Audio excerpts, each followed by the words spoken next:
Dartmoor prison, isolated from the outside world by walls of granite.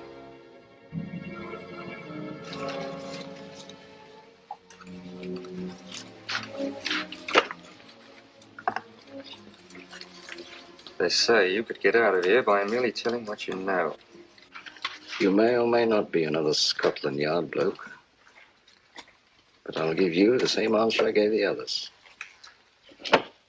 I still have 2 years, 8 months, and 6 days left in which to make musical boxes. That'll be sold at auction for the benefit of this delightful sanctuary. And I intend to serve them.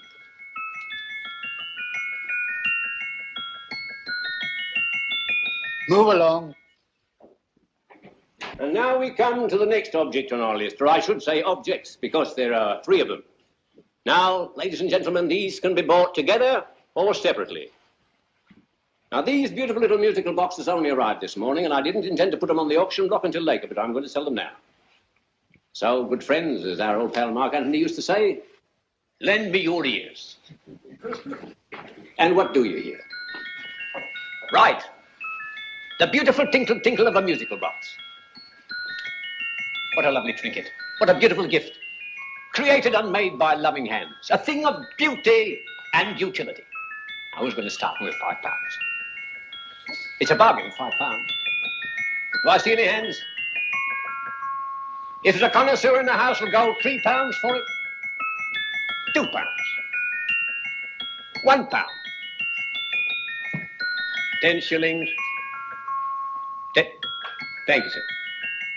Ladies and gentlemen, 10 shillings is offered for a musical box you couldn't buy anywhere in London for less than £5. It'd be stealing to let it go for 10 shillings. Like taking milk from a baby. All right, we're selling for 10 shillings. 10 shillings, 10 shillings is offered, 10 shillings is offered, 10 shillings is offered. And anybody give me £1? Want to give me £1? Oh, won't someone give me a pound? A pound, £1 is offered, £1 is offered, ladies and gentlemen, £1 is offered. It's against you, sir. Will you go to £2? Will you go to £2, sir? £2. £2 is offered. £2 is offered. Going once, twice, third and the last call. Sold to the gentleman for £2. Sorry, my dear. Now, ladies and gentlemen, comes the opportunity to purchase an exact duplicate of the beautiful little musical box just bought by this gentleman for the ridiculous low price of £2. Oh, it's exactly the same. Exactly the same. Made with the same hands. You hear that? Isn't that lovely? That tinkle, tinkle, tinkle, tinkle. Sounds like Bow Bells to me, you know, with little angels pulling on the ropes, eh? Who'll give me £2 for it? Who's starting with £2? Will anybody starting with £2? Oh, come, ladies and gentlemen. You know, from your enthusiasm, we might all be in Scotland instead of London. Please buy it for me, Daddy. £2, certainly not. We all might be in Scotland. Besides, I don't like his manner. £1, 10 shillings. £1. £1 is ours. £1 is offered. The £1 is offered, going £1. Any advance? Going once, going twice. The third and the last call. Sold to the lady for £1. Smart bidding, my dear. Thank you. We come to the third and last of these beautiful little musical boxes. Exactly the same. Tinkle, tinkle. Isn't that lovely? Ladies and gentlemen, I don't bring you here to gull you and swindle you. This is the exact replica of those 2 I just sold before.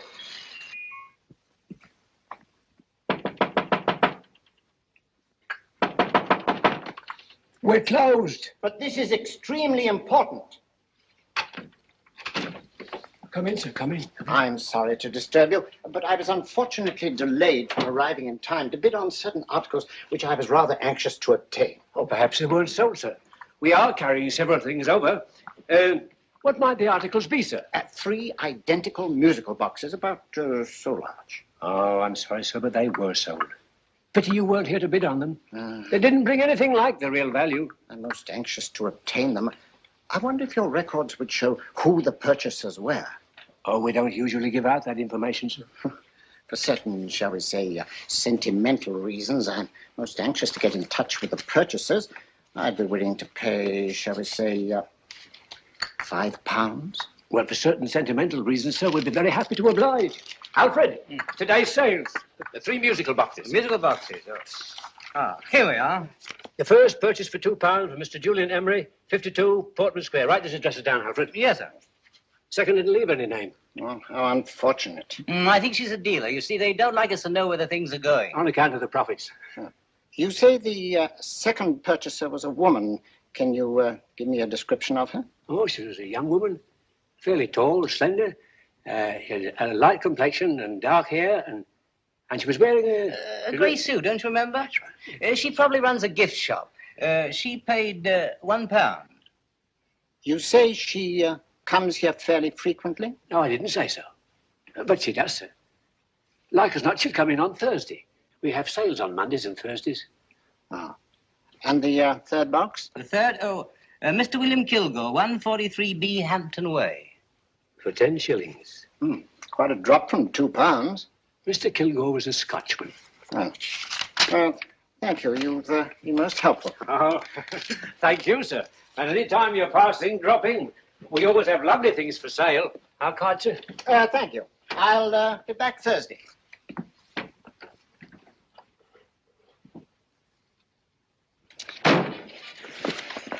The message reached us too late. Musical boxes are being sold. Well, let's get out of here.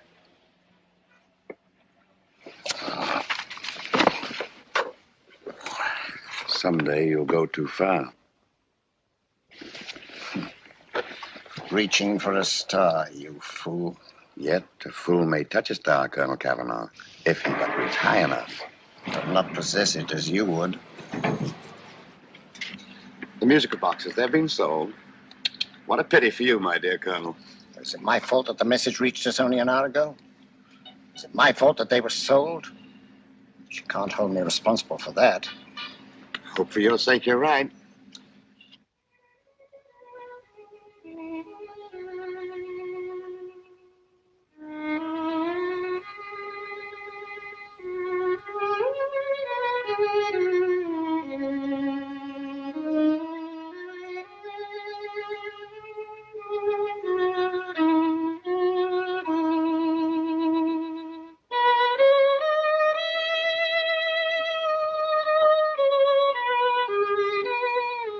They will call upon you tonight at 7:45, a gentleman who desires to consult you upon a matter of the very deepest moment.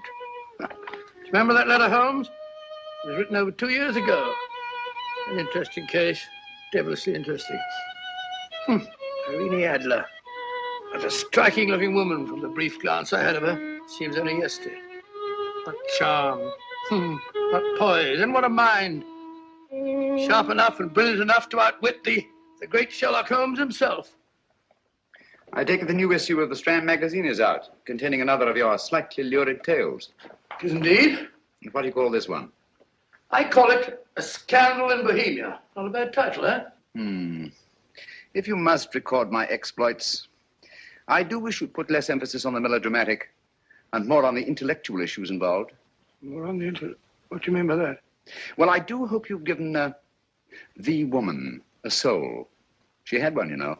By the woman, I suppose you mean Irene Adler. Yes. I shall always remember her as the woman.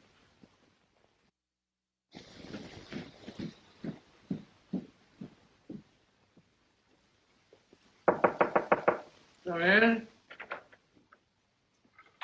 Hi, Stinky. That's it, old boy. How are you? How are you, old boy? I haven't seen you for years. I want you to meet my old friend Sherlock Holmes. Holmes, this is Stinky. In other words, Julian Emery. How do you do, Mr. Emery? Watson has often spoken of you. Oh, had he? Yes, we were at school together. Yes, more years ago than I care to remember, but you didn't come in here just to remind me of that. No, I just happened to be in the neighborhood and saw your lights burning, so I took the liberty of looking you up. Still writing your mystery stuff? Yes, there's a new one out this week.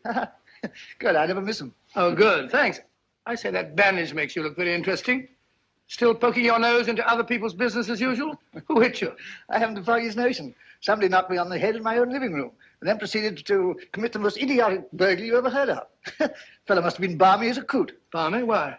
Come sit down, old boy. Would you like a cup of tea? Huh? Oh, all right. I'll go and tell Mrs. Hudson about it. Yeah. Why do you say the robbery was idiotic, Mr. Emery? Oh, simply from the fact that with about £5,000 worth of musical boxes in my living room, the thief, who I caught in the act, made off with one that isn't even worth £5. I gather you're a collector of musical boxes. Yes, I am indeed. Some of them are very beautiful, but not the one that was stolen. The thief evidently grabbed the first thing that came to his hand when he heard me coming into the room. Still, it's rather odd, isn't it, that having disposed of you, he didn't pick up something more valuable. Mm-hmm. Was there anything unusual about the stolen box? No, nothing at all. I picked it up in the south of France, several years ago. You say you have many valuable music boxes, and yet the thief made off with one that isn't worth £5. Sounds like rather an intriguing little problem. Well, I take it that he was just an ordinary petty thief and didn't know the value. That is a possible explanation, and yet I venture to say that the average petty thief has a more extensive knowledge of the value of objet d'art than the average collector. Well, anyway, that's Scotland Yard's theory. They didn't get very excited about it. That's consistent anyway. I wonder if I might see your collection, Mr. Emery. Oh, of course you could, yes. Nothing a collector likes more than showing off his trophies. When would it suit you? No time like the present. Good. My place is just round in Portman Square. Shall we? Yes, right. Hello? Where are you going? Stinky hasn't had his tea yet. Oh, I'm sorry. We're going round to my place, where I'm going to give you something better than tea. Now, this one was made for Louis XV, and is one of the very few still in existence from that period, and a particularly fine specimen at that. Charming, isn't it? Quite. They all sound to me like a lot of mice running about on a tin roof. I'm afraid you have no ear for music, Watson. Give me a good old band playing a rousing march. You have all your silly little tweets.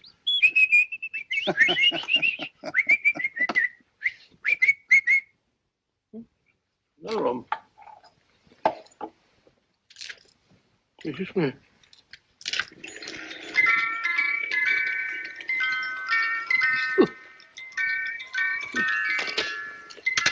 Stupid thing. Singing rabbit. What would you say offhand is the value of a box like that, Mr. Emery? Well, it's hard to say offhand, but I think we'll bring about £500 or £600 today. It's the gem of my collection. Yet a thief who steals an oddity like a musical box passes up one worth £500 for one of almost no value at all. Odd. Very odd. What was the stolen box like, Mr. Emery? Oh, just a plain wooden box about so big. Mm-hmm. As a matter of fact, I have one over here almost exactly like it. I picked this up yesterday at an auction room in Knightsbridge. Paid only £2 for it. Of course, I wouldn't in the ordinary way add one like this to my collection, but the tune intrigued me. I'd never heard it before.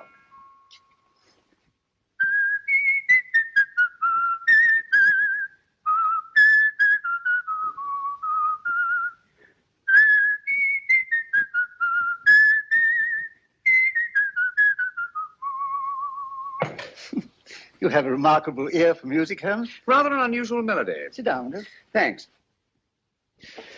You say you bought that box at an auction sale yesterday?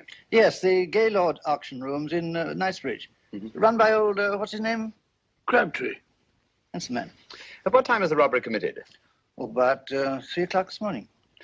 You know, Mr. Emery, that box and the robbery might well be cause and effect, especially since you say that the stolen box outwardly resembles this one a great deal. And Scotland Yard were not particularly interested, eh? Oh, yes, but I wouldn't blame them for that, especially as I told them I was quite unable to describe the thief, except, of course, for the fact that it was definitely a man. All you remember is that you came in here and someone struck you on the head. Yes, and the next thing I knew, my man was trying to revive me. It might be wise for you to put that box away somewhere and lock it up. Oh, I don't think that's necessary. Besides, everything's insured. Well, at least if any further attempts at robbery are made, I'd suggest that you call the police rather than running into any personal danger. Oh, come, Holmes, aren't you being a bit of an alarmist? Possibly. Mr. Gray, with old Stinky, seems to me you are making rather a mountain out of a molehill. Molehill is the word, old boy, and it's time you were in bed. Thanks so much for letting us see your place. No, it's been glad meeting you. Holmes, I can't understand why you were so mysterious. Seems to me the petty thief explanation was the only sensible one. Really? I can't see how you can believe it was anything else. I didn't say I believed it to be anything else. The petty thief theory is the obvious one, I grant you. However, it's often a mistake to accept something as true merely because it's obvious. The truth is only arrived at by the painstaking process of eliminating the untrue. We are not able to do that in this case without further data. Rubbish, you're pulling my leg. You're trying to turn a tuppenny halfpenny robbery into an international plot. No, I'm not. I just hope that your friend Stinky is a little more cautious in the future. Just in case.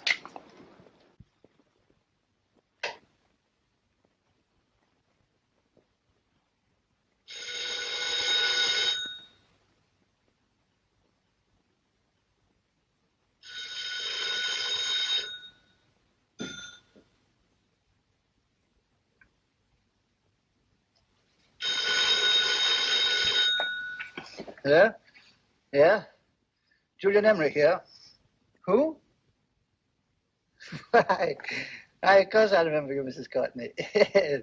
Yes, you're the one bright spot at that appallingly dull affair of Lady Sanford's. Huh? Of course it isn't too late to come round. Yes, I shall be delighted to give you a drink. I tell you what, come straight up and I'll leave the door unlatched. Right, well, 15 minutes? Good. I shall be counting each moment. No, I mean that, really. Right, goodbye.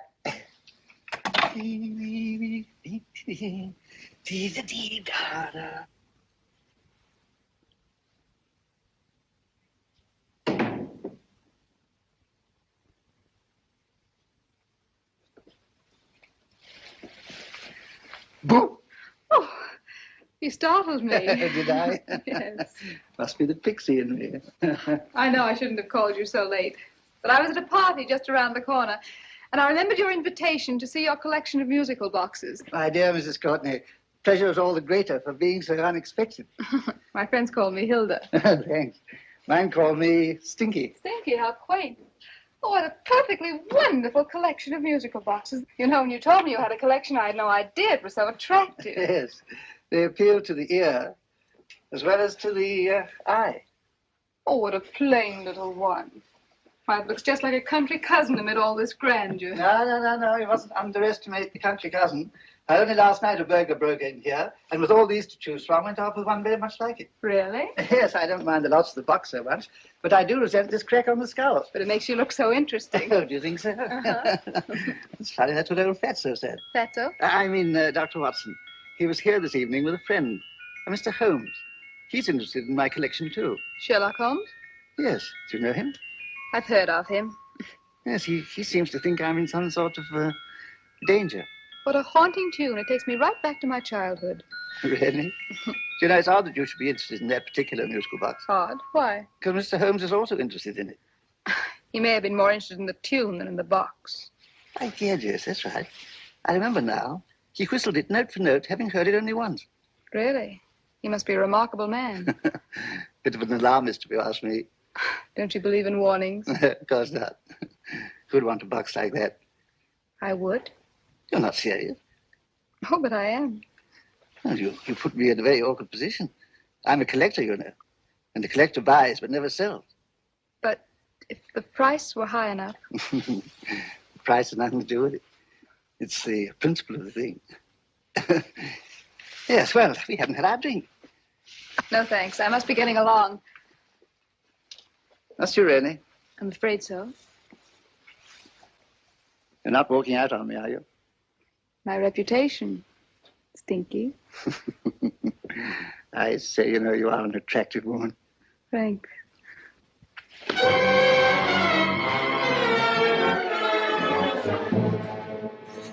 You fool. I told you to wait outside. What did you have to kill him for? All I had to do was walk out with this. He held you in his arms. Don't touch him. Don't touch anything. Now get out.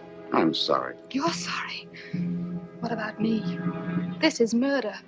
What about Scotland Yard? What about Sherlock Holmes? Now get out!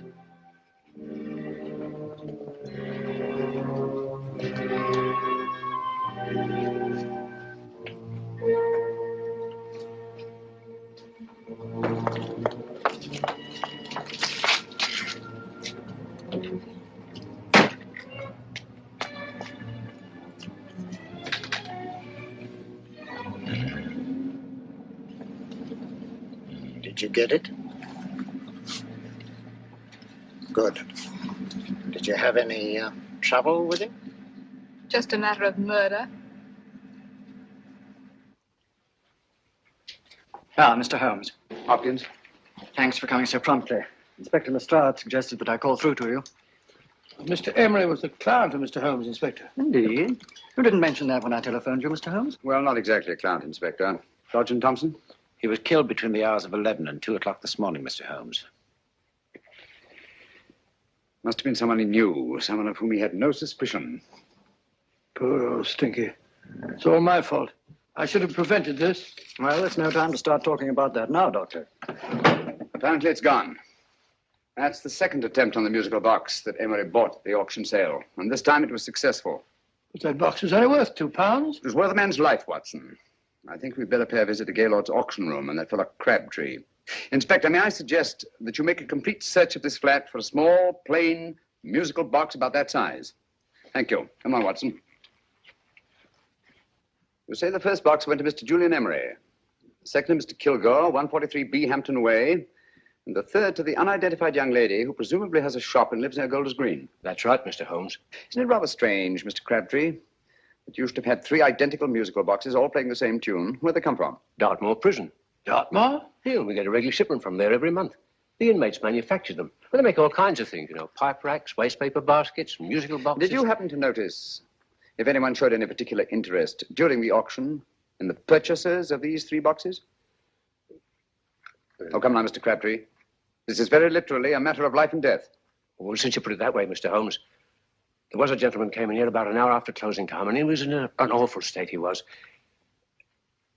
He gave me £5 to tell him where the boxes had gone to. He said they had a sentimental value for him, sir. Expensive sentiment. Can you describe him? He was tall, distinguished looking, and he had grey hair and a moustache. He was quite a gentleman, sir. Now, what was his reaction when you were unable to supply him with the address of the young lady who owned the shop? I told him the young lady usually come back on Thursday. He said he'd come back on Thursday. Now, that's tomorrow. Thank you, Mr. Crabtree. You've been very helpful. Thank you. Come on, Watson. Where are we going now, Holmes? To the home of Mr. Kilgore, the man who bought the 3rd box.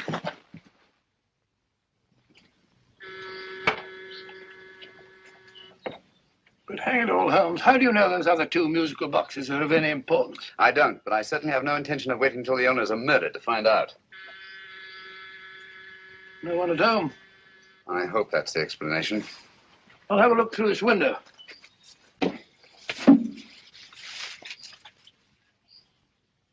Doesn't seem to be anyone there. The whole place seems deserted as far as I can see. Yes.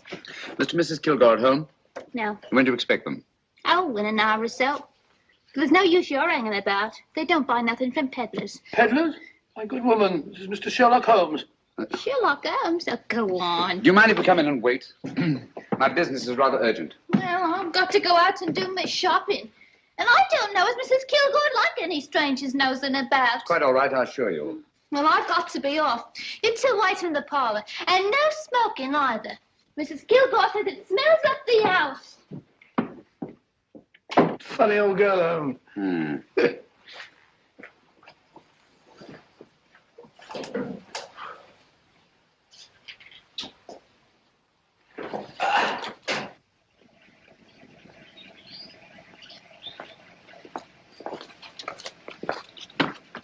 Park Lane. Park Lane? And what would the likes of you be doing in Park Lane? Now, don't worry about the fare, Ducky. If you knows how to get to Park Lane, up it.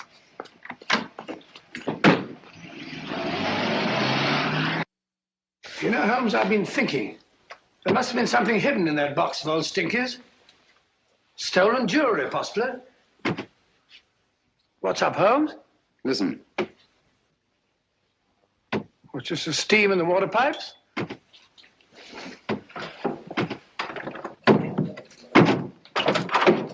Watson! Great Scott! Come on, Holmes. Get on the chair here. It's all right, my dear. There. Now, don't worry. It's all over. There you are, dear. Don't cry anymore. She tied me up and shut me in the cupboard. I know. She won't come back. Did you show her your new musical box? Yes, she said she wanted to hear it play, and as soon as I showed it to her, she grabbed hold of it. No, I know. Now, don't worry. We'll buy you a new musical box. Yes, my dear, the best one in London. Watson. Oh, what a fool I've been. What do you mean, Holmes? She took the musical box out of this house in that market basket, right under our very noses. Why could the Kilgore charwoman want to take the music box? She isn't the Kilgore charwoman. She's a consummate actress. An extremely clever, unscrupulous woman who will stop at nothing. Take care of the child, will you, Wolfler, till our parents get back.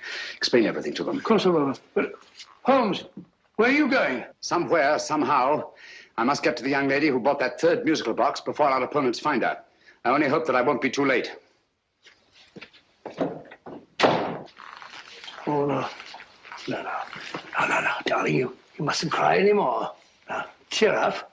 Would you like to hear old Uncle make a noise like a duck?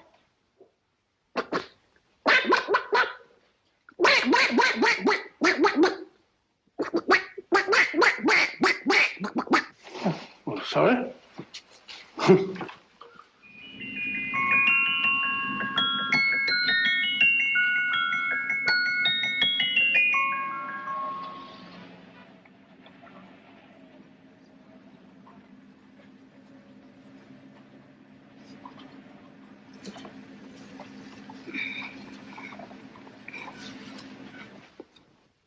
And now, ladies and gentlemen, how much am I offered for this beautiful lace Dresden china figurine? A lady of the French court. Now, this is the genuine article. What a beautiful ornament for your mantelpiece. Or you could use it as a centerpiece on the dining room table. Now, will somebody start me for £10? Will somebody start me for £10? £8? £7? All right, £5 is offered, £5 is offered, £5 is offered, £5.10, £5.15, £5.15. £6 is offered, £6, going once, going twice, the third and the last call. Have you all done? Sold to the lady from Twickenham for £6. Next, we have a real museum piece, ladies and gentlemen. A fine 19th century doll. The costume an exact replica of the holiday clothes worn by the Hungarian peasant women. Now, ladies and gentlemen, an article like this would cost you from £15 to £20 in a West End shop. I'm not going to ask you for anything like that. Who'll give me £2 for it? £2. Anybody offer me £2? £2 for the Hungarian? £2? £1. What? Anybody give me £1? Anybody offer me £1 for the doll? £1 is offered, ladies and gentlemen. £1 is offered. Now, I'm not going to waste your valuable time or mine in trying to get one half of what this beautiful doll is worth. If the young lady can steal it for £1, that's her good fortune. So it's going once, it's going twice, the third and last call. Any more? Sold to the young lady for £1. And now, ladies and gentlemen, may I draw your attention to something which may be a great surprise to you, worthy of any collection. The only other one like it is in the British Museum. It's a Ming vase of the 7th dynasty. This vase lay in a large collection somewhere outside Rome for over 2 centuries, I understand. It was discovered there by the noted antiquarian Sir Andrew Coppleston. Now, some of you may remember Sir Andrew Coppleston. Besides being a noted traveller and antiquarian, he's also a gentleman rider. The girl with the parcel in her hands, that's her. Are you sure that's the girl? She fits perfectly the auctioneer's description. Follow her, Hamid.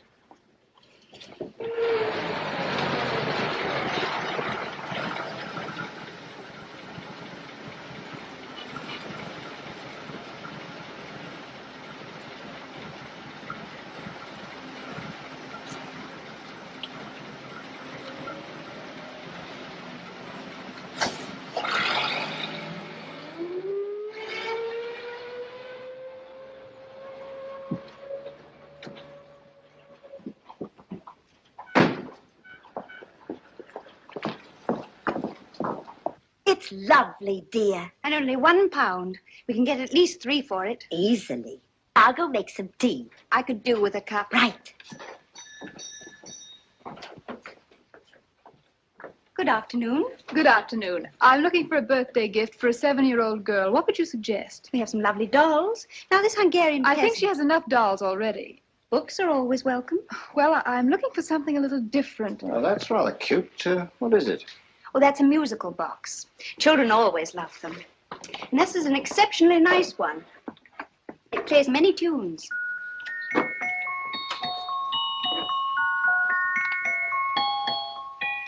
Have you any others? Yes. If you'll just step this way. I have only 2 left.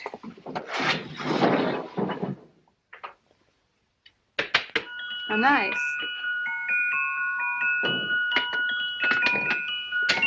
Are you sure this is all you have? I'm sorry. They're rather hard to find, you know. That's our entire allotment. I did have one other, but I sold it earlier this afternoon. But it was only a plain wooden one. It wouldn't have been a very nice gift for a child. Really? Do you happen to know who the purchaser was? Why, yes. He left his card, just in case anyone should inquire for him.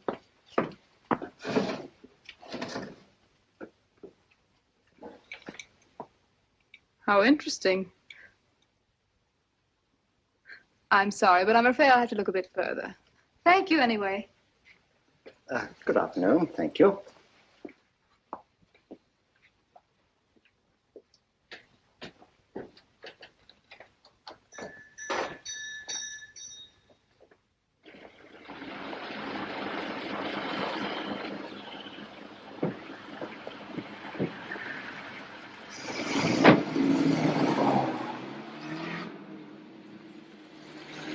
Heavy!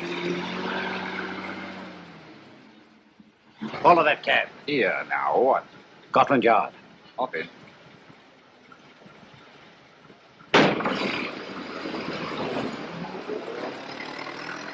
Sherlock Holmes. I might have known. We thought we were the hunters, instead of which we're the hunted. We've been fools. We played right into his hands. Of course. He's had us followed. Don't look. The man in front of the toy shop. Hamid, turn sharp right at the next corner and again at the next.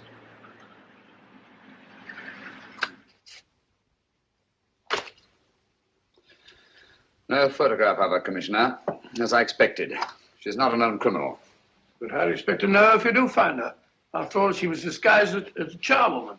Don't worry, old fellow. If I ever see her again, I'll recognize her. Well, it won't be long till we know who they are and from where they operate. Who's covering them? Sergeant Thompson's following them, sir. They won't get away from him. He's a good man. We could have arrested them at Clifford's toy shop if we had any proof. But we know that they killed Emery. Proof, my dear fellow. We must have proof. We have x-rayed it, sir. There's nothing whatever concealed in the box. We'll have a look at the plates.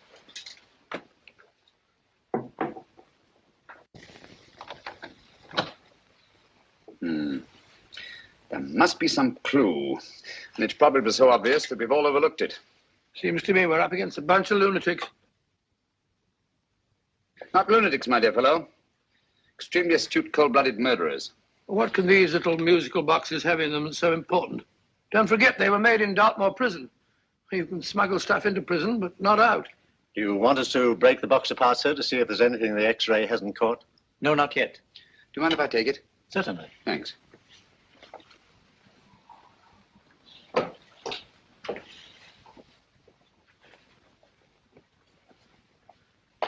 The governor of Dartmoor prison informed us, sir, in answer to Mr. Holmes' question, that all 3 musical boxes were made by the same convict, John Davidson, serving a 7-year term, sir. Davidson? The Bank of England plates. That'll be all. Yes, sir. Now we're getting somewhere. Wait a minute. How did you know about the plates, Mr. Holmes?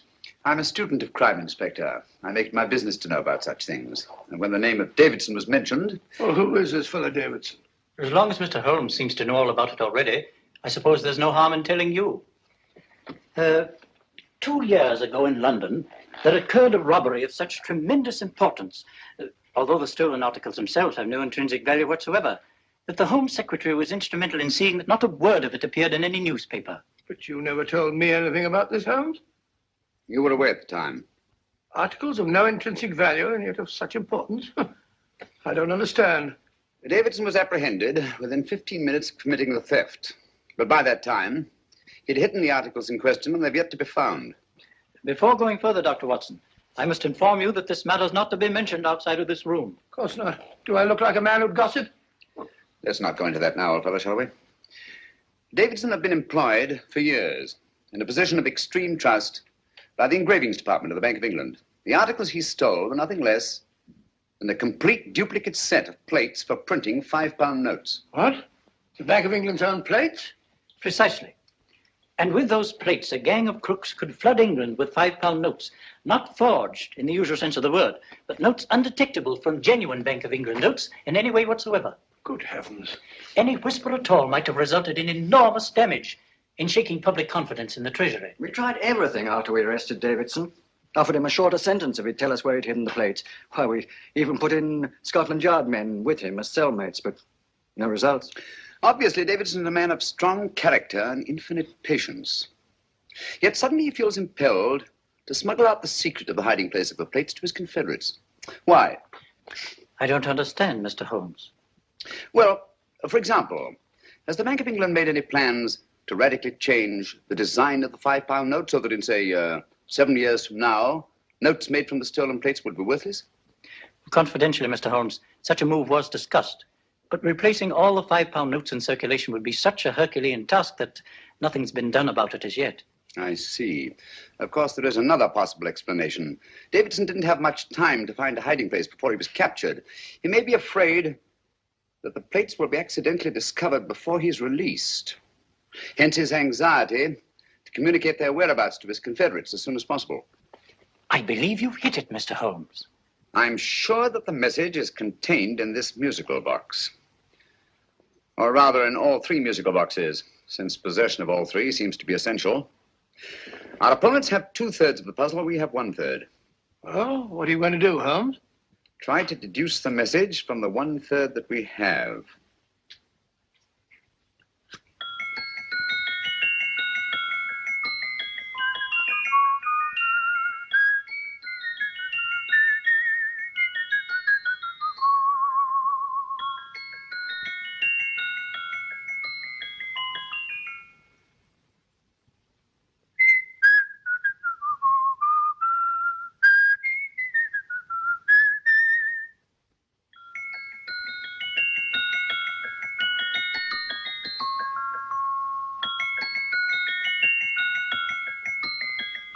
It's the same tune as the one played by Emery's musical box. And yet it's different. Sounds the same to me. The tune. Somehow the tune is the key to the mystery. It must be the tune. Otherwise, why use 3 musical boxes to convey the message? Why not collar boxes or shoe boxes? Yes? Oh. It's for you, Inspector. Oh, thank you, sir. Inspector Hopkins speaking. What? Where? Golders Green Station reports they've just found Sergeant Thompson's body. From the tire marks on his clothes, he was apparently run over by a taxi. What an unfortunate accident. Not an accident, my dear fellow. I'm afraid it's murder. Oh, you never know just who you're going to meet when you're walking down a busy London street. Mrs. Hawkins, Mrs. Brown, any subject of the crowd. Oh, you never know just who you're going to meet. So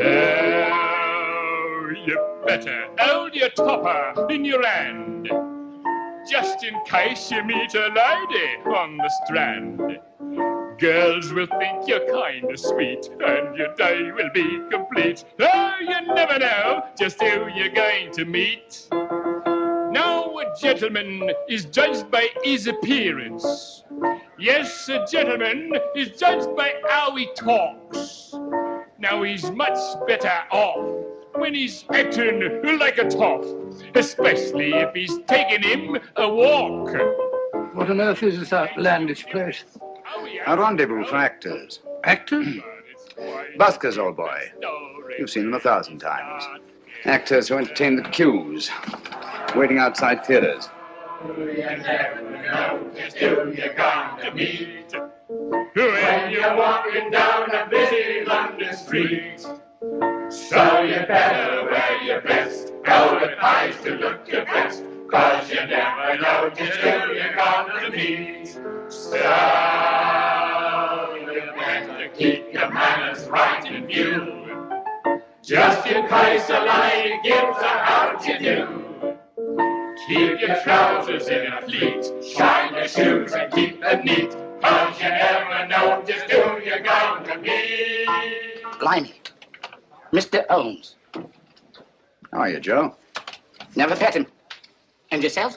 Fine, thank you. I want you to meet a friend of mine, Dr. Watson, Joe's sister. Oh, well, any friend of Mr. Holmes is a friend of mine. Hi, Joe. He did me a good turn once that I'll never forget. Yes, I cleared Joe of a most unpleasant charge. Murder, no less. Oh, really? By proving to the satisfaction of the police that he was busy at the time blowing open someone's safe. That's right, Governor. Good gracious me.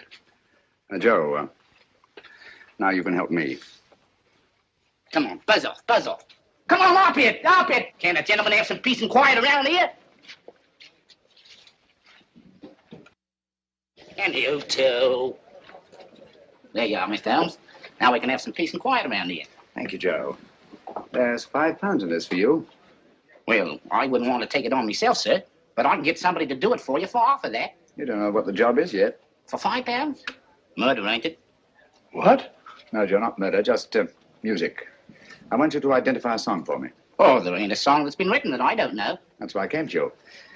Now, of course, the violin is more my instrument, but, oh, well, here we go. Now, listen to this, Joe.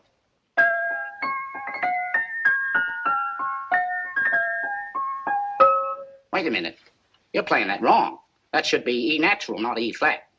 You know the song? Oh, yes. It's an old Australian song called The Swag Man. But you're playing it all wrong. That's what I hoped you'd say. Now, listen again, Joe.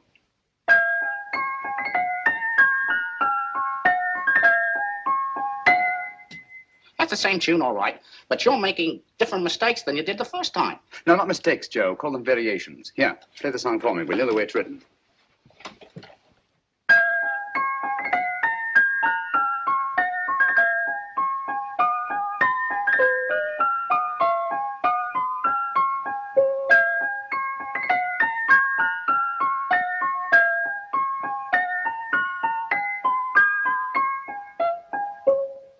There you are. Thank you, Joe. What's it mean, Holmes? Are you onto something? Perhaps. I don't know yet. It's probably a code of some sort. Joe, could you write the song down for me? The way it was originally written? Oh, sure, Mr. Holmes. But it'll take a few minutes. Mm-hmm. Here, Mabel. Pale ale. Come on, up to it. Along with it.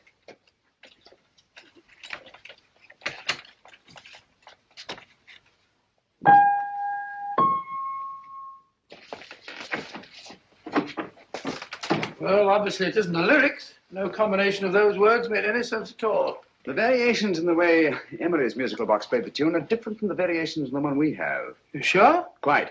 You see, I took the trouble to memorize the tune as played by Emery's box that night we were with him in his flat. Holmes, you amaze me. Elementary, my dear fellow. One of the first principles in solving crime is never to disregard anything, no matter how trivial. But why the 3 boxes? Why not 1? Because the message was obviously too long to be conveyed by any one variation. Then there's the 3rd box, the one that woman took from the Kilgores. That contains yet another set of variations. Yes, well, it's all beyond me. Well, all we have to do now is to find the secret of the variations. Not a very easy problem to solve, my dear fellow.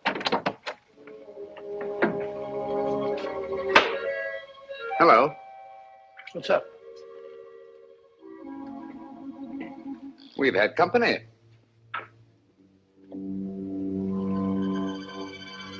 I say, this is outrageous. Ask Mrs. Hudson to come in here, will you? Right.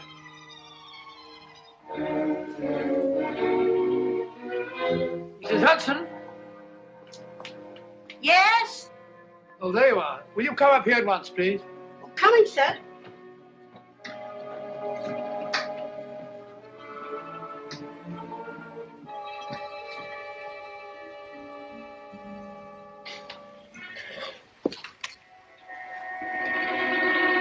Mercy me, Mr. Holmes. What has happened? Who called while we were out, Mrs. Hudson? Just a young lady. The one who said you wanted her to wait for you. And a nice-looking old gentleman with Our her. friends again, Watson. Friends? What did the young lady look like?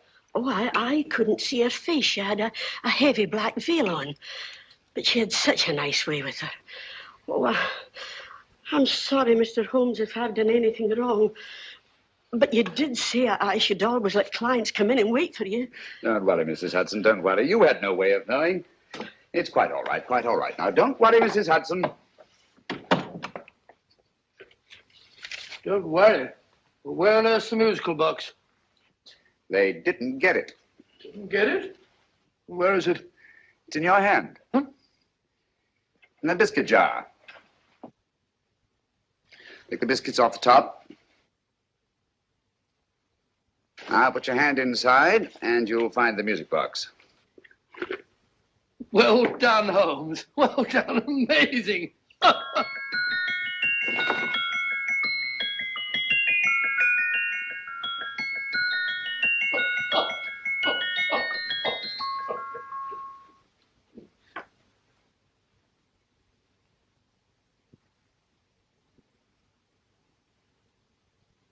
Phew. Nice fresh smell. Like a pub after closing time.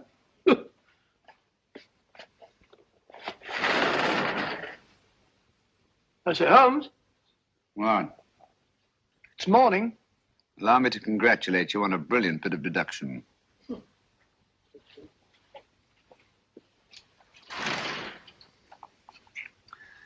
It's not a transposition, not a polygraph transposition, not a trigraph, nor any known form of decoding.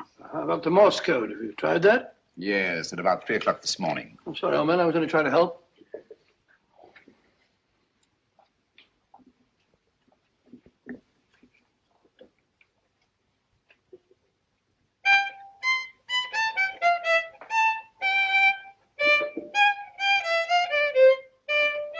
Oh, do me a favor. Not again. Must have heard that thing 1,000 times.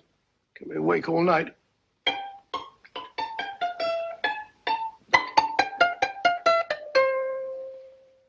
Not a very distinguished composition, I grant you. You know perfectly well I don't know one tune from the other. When I was a kid, my people tried to have me taught the piano. I've always felt sorry for that old teacher of mine. The poor old girl finally reached the point of numbering the keys for me. 1, 2, 3, 4. Even then, I never progressed beyond... Numbering the keys, Watson. The 19th key of the keyboard is the 19th letter of the alphabet. S. Here.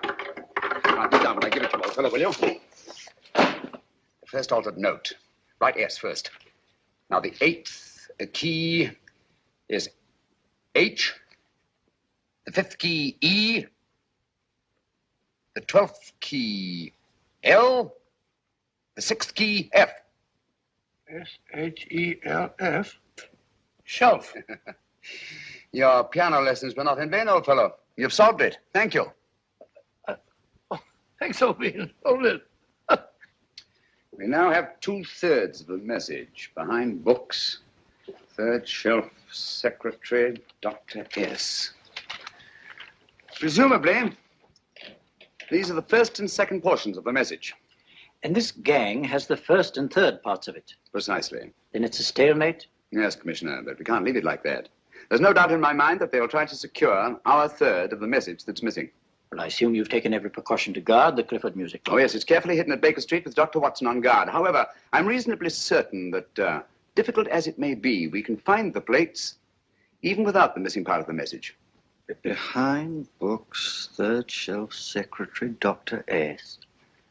Well, outside of the fact that Davidson hid the Bank of England plates somewhere in London, Mr. Holmes, I don't see that we've progressed at all. Allow me to point out to you, sir, the key words, Dr. S. It looks as if the plates were hidden in the house of the doctor. Whether S stands for his first or last initial remains to be determined by a process of elimination. Well, there must be 10,000 doctors in London with S for a first or last initial. Precisely. And every one of them will have to be questioned in person. That's why I say this is a task for Scotland Yard. It's a task, all right. But Scotland Yard has searched worse haystacks and found a needle. Well, for the time being, I'll leave the matter in your hands, gentlemen. We'll call you if and when we get a lead on our mysterious Dr. S. In the meantime, I intend to follow up a little clue concerning a cigarette.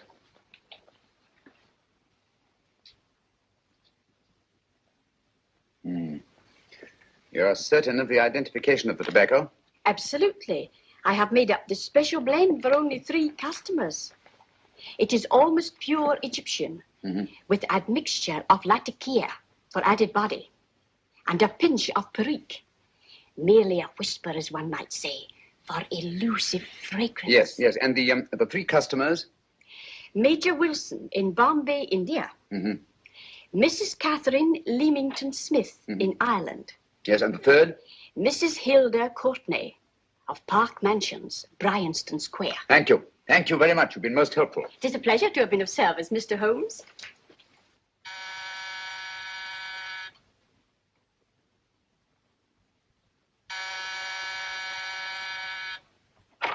Yes? Mrs. Courtney? Yes. My name is Sherlock Holmes. Oh, do come in. Thank you. I've heard of you, of course, Mr. Holmes. I believe we have a mutual friend in Sir Edward Brookdale. He's spoken to me of you quite often. Indeed. And to what good fortune am I indebted for this visit? I think you know Mrs. Courtney.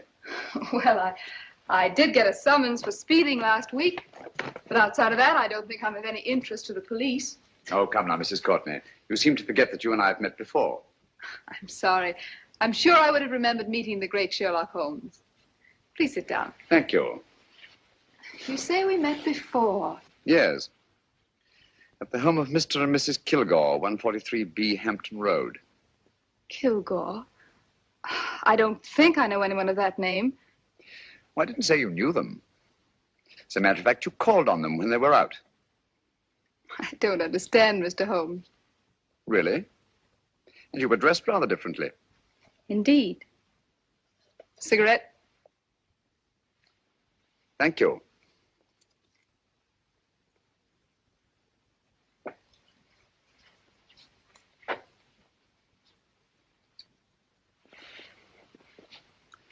Thank you. You know, Mrs. Courtney, people generally forget, in assuming a disguise, that the shape of the ear is an almost infallible means of recognition and identification to the trained eye. Evidently, you've mistaken me for someone else. Oh, no, not at all. Though naturally, I expected your denial. But when you paid your visit to my rooms at Baker Street, you carelessly left behind another identification. They're identical, aren't they? Yes, I must admit they are.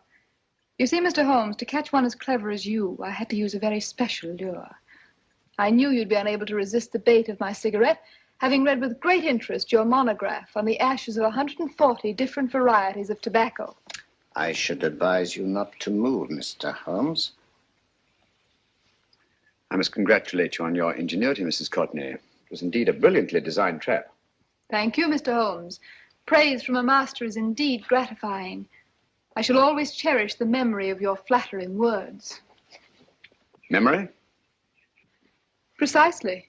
I'm afraid these gentlemen have a most regrettable task to perform. Unless, of course, you care to turn over the missing musical box with your pledge to take no action against us in the future. I'm afraid that will be impossible. I thought that would be your answer. Hamid! Careful! Careful. There's no need to be unnecessarily rough with our distinguished guests. You realize, Mr. Holmes, that your demise will not take place here. The corpus delicti, you know. Well, naturally. Shall we go? It's so fearfully awkward having a dead body lying about. Don't you agree, Mr. Holmes? Another dead body shouldn't weigh too heavily on your conscience, Mrs. Courtney.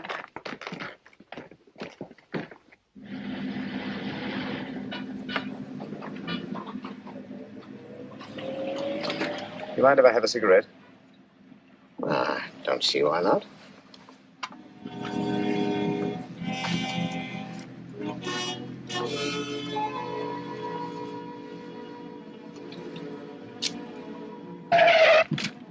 Be careful, Hamid.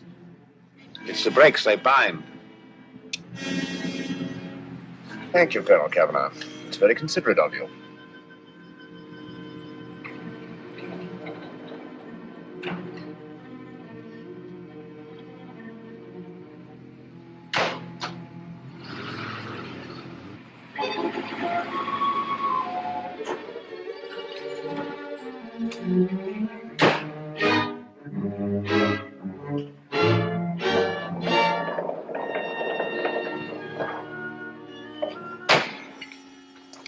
You'll be happy to know, Mr. Holmes, that your death will be a painless one. Hamid, attach this to the motor of the taxi. That little attachment, my dear Mr. Holmes, contains the deadly fluid known as monosulfide. The Germans use it with gratifying results in removing their undesirables. Start the motor.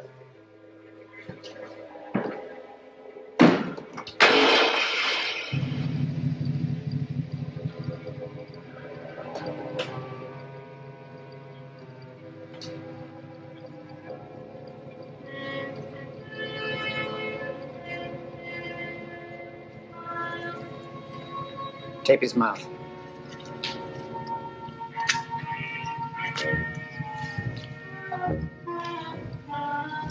Now, up with him, Hamid.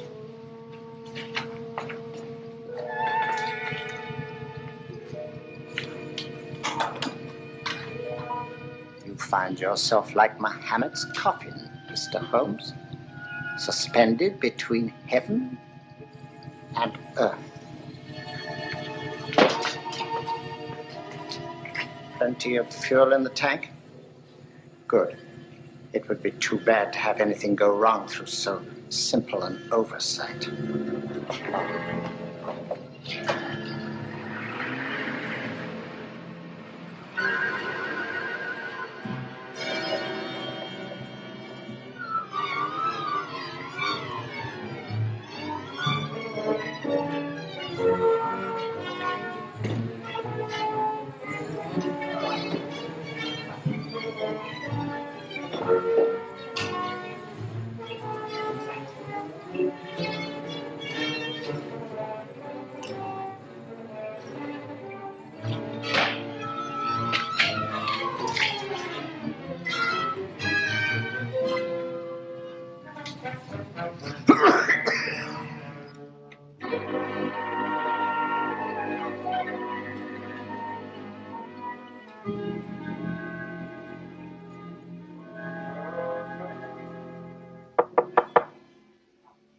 Yeah?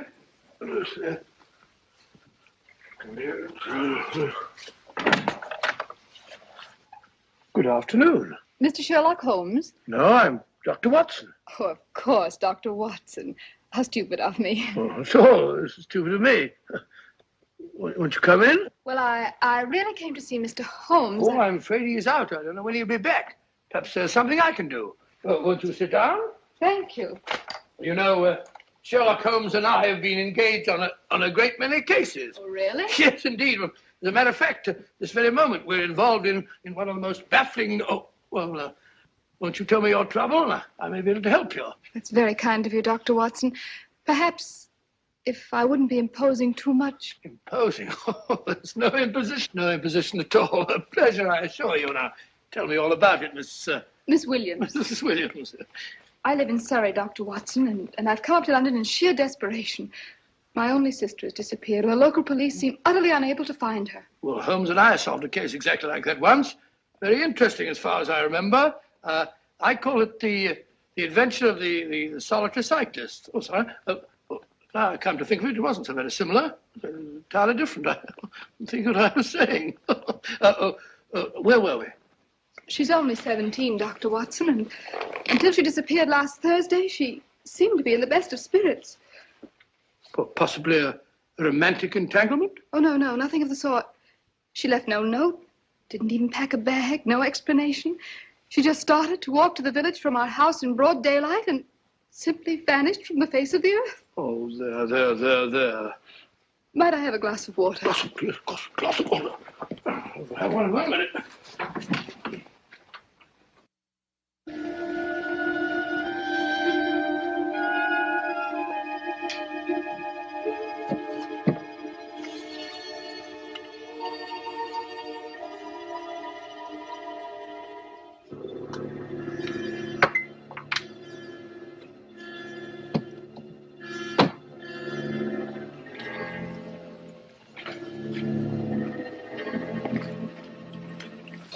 There you are, my dear. Thank you, Dr. Watson. No, you're not to cry anymore. You must pull yourself together. I feel much better already knowing that you're going to help me. Oh, Dr. Watson, look! Good heavens! Get through the fire brigade, quickly! Haven't you a fire extinguisher? By Jove, we have in the kitchen.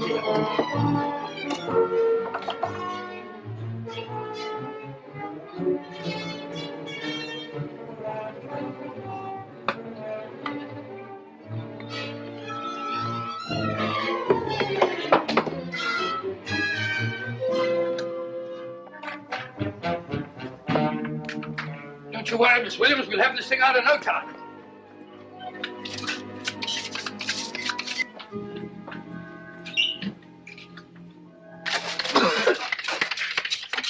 Ah, that's got it. Get some air. Well, you see, there was no need for the fire brigade after all. I hope you weren't too frightened, Miss Williams. Gone. What's the trouble with them? They always lose their heads in an emergency. Well, a musical box. Great Scott! Miss Williams!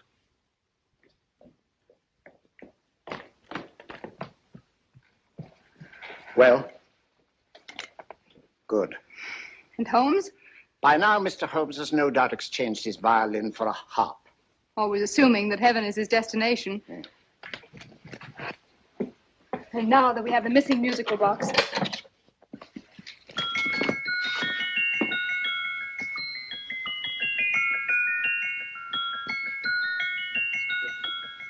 Nineteenth note. 19th letter. Yes. He hasn't been there, you say? Holmes, where on earth have you been? I've been trying to get you at the club, at Scotland Yard, all over London. You're looking for me in the wrong places. Holmes, terrible things happened. I've been duped. That woman, she made a complete fool of me. Well, what do you mean? Well, she came here, let off a smoke bomb. I thought the whole place was on fire, and my first thought was to save the musical box. No need to say any more. She has the box. Yes. Don't blame yourself too much, old fellow. She's an extremely clever antagonist. Smoke bomb, you said? Well, you can console yourself with the thought that your charming friend is at least a reader of yours. What do you mean? If I remember correctly, you wrote about my little experiment with smoke and the cry of fire in a story you entitled A Scandal in Bohemia, which has just appeared in the Strand magazine. All right, old boy. Don't rub it in. Well, it may cheer you up to know that you made a fool of me, too. That cigarette stub was planted here for one express purpose. We're going to bandaging around this place. Bandaging? What's the matter, Holmes? You hurt? Explanations will have to wait until later. At the moment, we're faced with a problem which I fear is insurmountable. Come over here, old boy, will you? Right. Our opponents are in possession of all three parts of the code. And here are we, while the Bank of England plates pass into their possession. Cheer up, old fellow, cheer up. As Dr. Samuel Johnson once said, there's no problem the mind of man can set that the mind of man cannot solve. What's that, old fellow? I was just quoting Dr. Samuel Johnson. He said there is Thank you, Watson. Thank you. Leaving the front reception room, we come into the main hall, where Dr. Johnson was in the habit of passing through to have his meager meals in the dining room opposite, in company with his friend and biographer, James Boswell. We will now pass up the stairway, which remains in its natural wood finish, just as it was when the good doctor was here. The framed etching on the wall is believed to have been presented to Dr. Johnson by the distinguished painter, Sir Joshua Reynolds. I've been told here that that picture was given in by Mrs. Thrale, and it's definitely not a Reynolds. Is that important, my dear?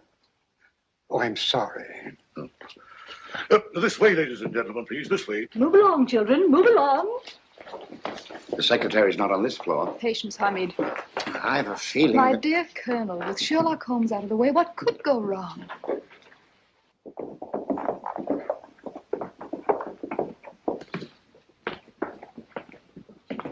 And here we have the Garrett Library, in which Dr. Johnson wrote his famous dictionary, and in which you will see also many of the great man's books and other items of interest. Step forward, ladies and gentlemen, please, step forward. Standing in the corner is the secretary, which contains many of the original works by the literary genius. On this table, Dr. Johnson's cat, Hodge, used to sleep while his master worked. A strange thing about this cat, ladies and gentlemen, was its love of oysters. They do say that the dear doctor often went hungry to find the cat that delicacy. What a pity. Now we will visit the grey room, which is immediately below us, in which you will see the very bed in which Dr. Johnson died. What did he die of? Gout. Just gout. This way, ladies and gentlemen. Mind the steps, please.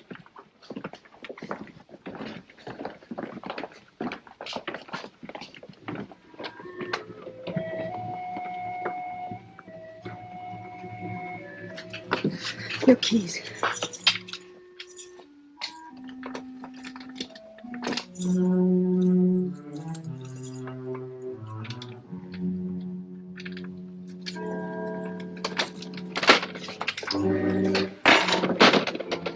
Third shelf up.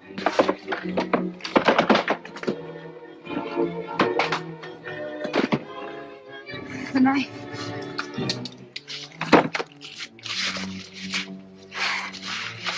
Gentlemen, the Bank of England plates. Well, Mrs. Courtney, so we meet again. No, I shouldn't do that if I were you, Colonel Cavanaugh. I must congratulate you, Mr. Holmes. You're far more clever than I thought. Thank you, Mrs. Courtney. Praise from you is indeed gratifying. I shall always cherish the memory of your flattering words. Memory? Oh, thank you. And now I have a most regrettable task to perform.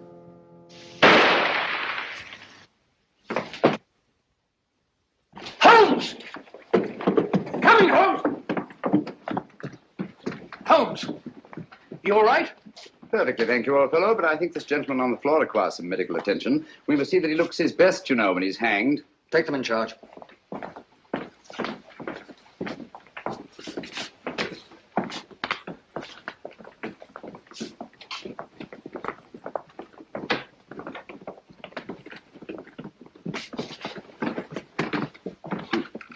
A brilliant antagonist.